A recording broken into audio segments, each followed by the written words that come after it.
I'm gonna make my oatmeal raisin cookies, which are, of course, healthy, heart healthy from the oats, high fiber from the wheat or oat flour, and they're low fat. It's about a teaspoon of oil, and they're easy. Everything's easy. I don't get complicated with a lot of equipment. This is it. I mean, this is as far as it's gonna go. So, and everything can be always mixed in whatever order you wanna make it. My entire book, The Skinnygirl Dish, is about making it easy and using what you have. This is called mise en place. In French, it means to put in place. This is ideally what you do before you make a recipe. Usually when I go into the kitchen, I'm an animal and I have flour coming all over me and I don't really prepare, but the truth of the matter is, when you do this, it makes everything easier. You don't forget any ingredients. It's all one simple process, and while everything's baking, you can clean up. If you have no wheat intolerances, then use wheat flour. Some people who can't eat wheat like to use oat flour.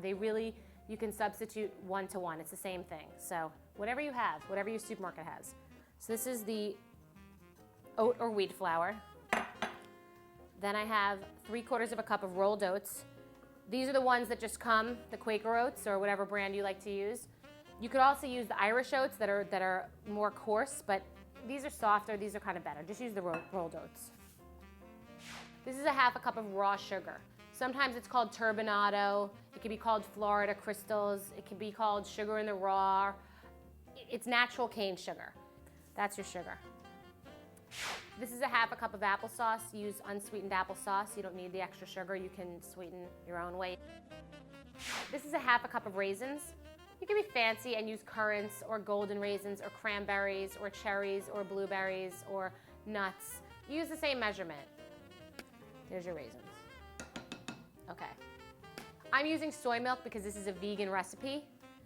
If you want to use regular low-fat milk, reduced fat milk, if you want to use full-fat milk, I don't know why you're coming here to talk to me because this is a low-fat recipe. But if you want to and that's what you have, coconut milk, rice milk, almond milk, use what you have. My entire book, The Skinnygirl Dish, is about use what you have variations. So it's very liberating because you never feel like you have to have the perfect ingredient. You kind of make it work for you.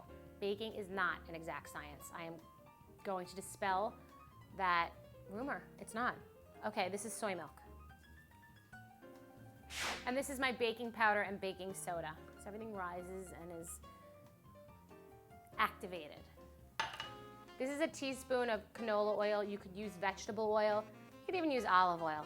Olive oil does have a sort of savory taste, but it's so little you might not notice, and I would not run to the store over using olive oil. Let me just say that. This is a teaspoon of vanilla extract, but I'm going to show you how I measured it, just so you understand. You'll start to get to know. Don't do this with like nutmeg or cloves because they're very strong, and other extracts are stronger, but vanilla is a little forgiving, so that's a teaspoon. Very scientific. I just saved myself washing 1 spoon. If I could just save 1 spoon from having to be washed, then I've done my job here today. I mean, can we talk about how easy this is?